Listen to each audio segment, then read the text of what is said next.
Hello beautiful people, welcome back to my channel, welcome back to my page. My name is Mommy B.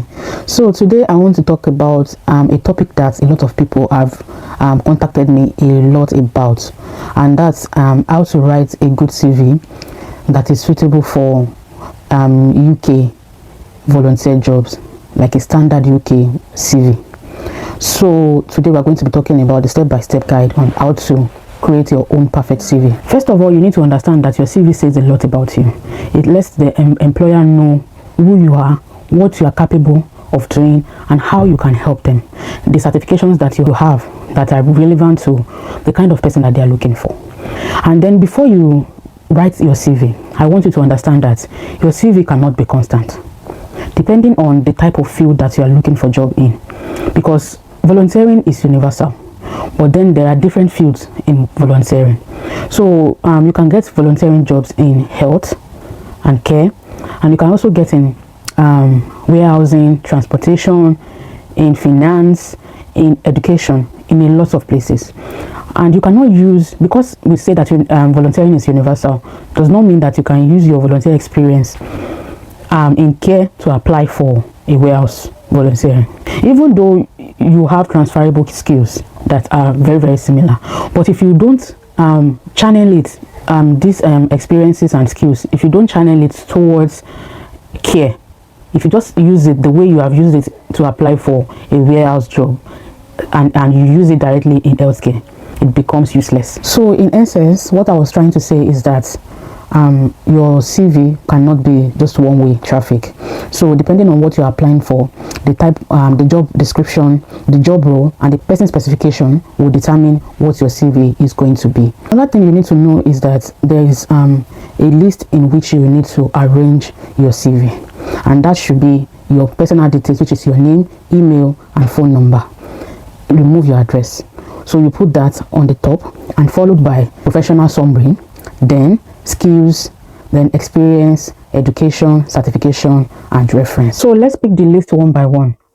The first one is your personal details, which includes your name, your email, and your phone number. So make sure that your name is boldly written, use a big font, and align everything to be in the middle. And then go straight to the professional summary. For the professional summary, it should be a summary of everything they are going to be reading about you in the whole CV. This is the place where you take the first few seconds of people glancing through your CV to understand who you are, have the interest to want to know more about you. This is a place where you showcase your talent, your skills, the type of certifications that you have, how many years of experience that you have had, your volunteer experience, and your paid job experience. So the mistake I've seen people making is that they do not talk about their volunteer experience, or they do not talk about it enough. And sometimes they don't even say anything in reference to volunteering. They just go straight to all of the experiences they have gathered in years, maybe of their paid job experience. And this is very wrong, because you cannot be looking for a volunteer job and not have your volunteer experience and skills in your CV or your professional summary. Some people make the mistake of avoiding putting it in the professional summary and then go and put it below in the work experience. And what that does is it shows that you don't, the moment they just glance through that first place, which is supposed to give them the summary of who you are, it's not there. So they might lose interest in reading the rest of the CV, and that's just it. So don't make that mistake, and talk about both your volunteer experience and your paid job experience. They understand that you have paid job and you have volunteer. You can volunteer and also have a paid job. It is normal. It is not a crime.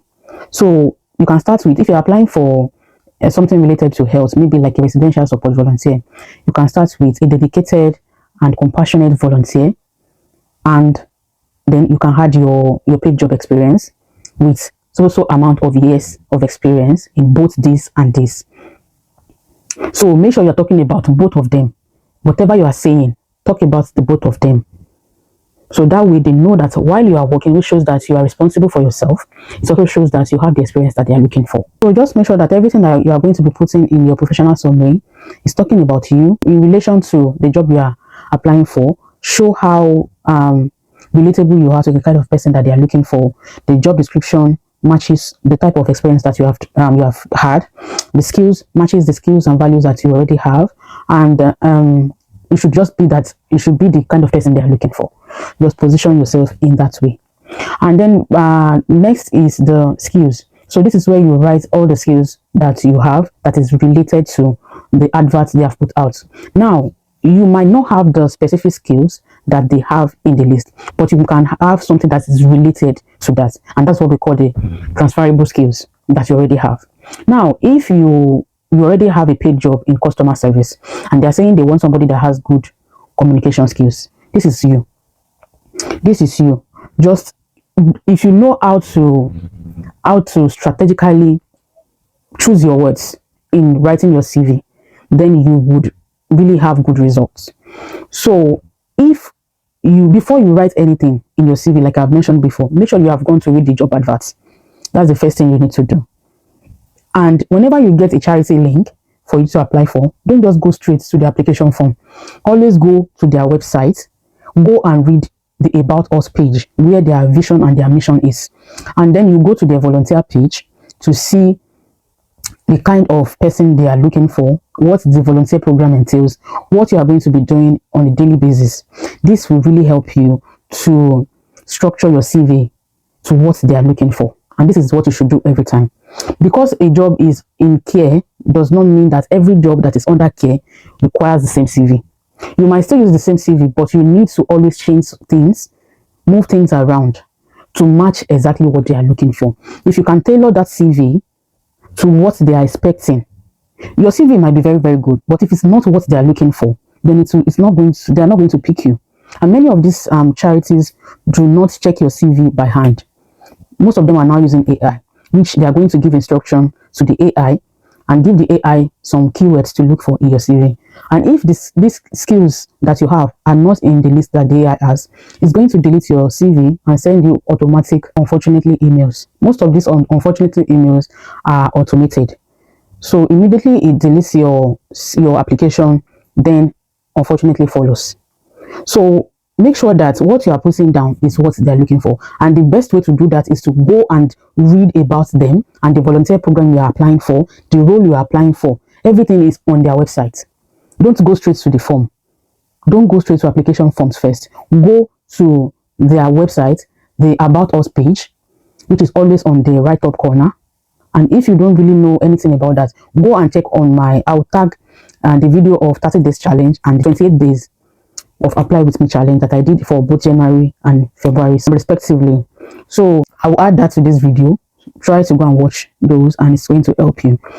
So moving on, the next one is your experience. And this one, I would advise that you divide your experience into two, which is your volunteer experience and your work, paid job experience. So your volunteer experience, focus on only the experiences that are related to this job. Avoid putting down any experience that is not relatable to this the job that you are applying for. So if you have a volunteer experience that is related to what you are applying for, you can have a heading of experience, and then you put volunteer experience. Your volunteer experience should come first, and then after your volunteer experience, write paid job experience or paid work experience after volunteer experience. So separate them, don't merge them together. And another thing you need to know is that from the time when you finished your education to at the moment till date, make sure that every gap in your employment and volunteer service is all well accounted for, because they want to know what you have been doing from when you finished your education till now. So if you were studying during some time, you were not working or volunteering, make sure you fill that gap. If you were taking a leave, a maternity leave, a sabbatical leave, anything, put it in there. If you were starting a business around that time, there's nothing shameful about that. Don't just leave a gap during the years. Don't leave it empty and maybe you just move from 2021, maybe you stopped a job in 2021 and there's nothing till 2024 and you just leave it like that. It doesn't work. So make sure you put everything. Always account for every space in your CV. And the next one should be education. So for your education, write your university education, everything you studied in university, your university name, the dates, put everything there. And then make sure you write your secondary school education, which is your WAEC or GCSE, any type of secondary education that you do, your national secondary education in your country.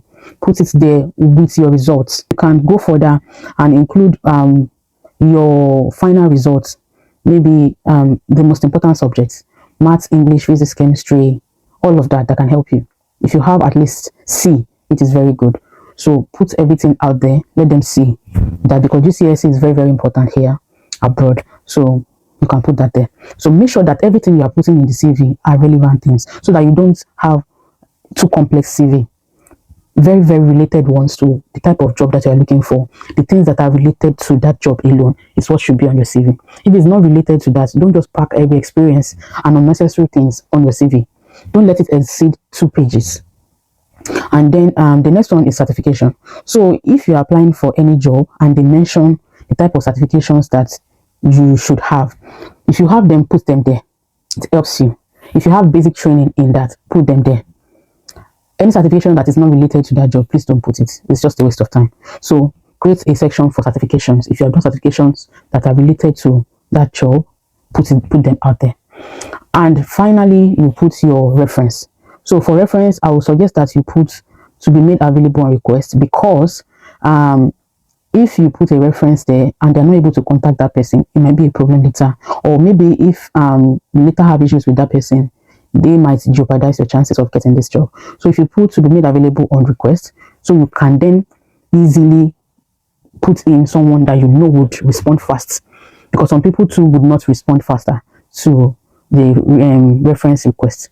So these are the things I think you should do, and I hope that you get the response that you have been waiting for. So thank you for coming to the end of this video. I hope it answers all your questions, and if you have further questions, please put them in the comment section and I would respond to them. So that's all for now. Don't forget to like, comment, subscribe. If you have not subscribed, please subscribe, save, share, and hype. If you have the hype button, please hype this video. Thank you so much. I'll see you in another video. Bye for now.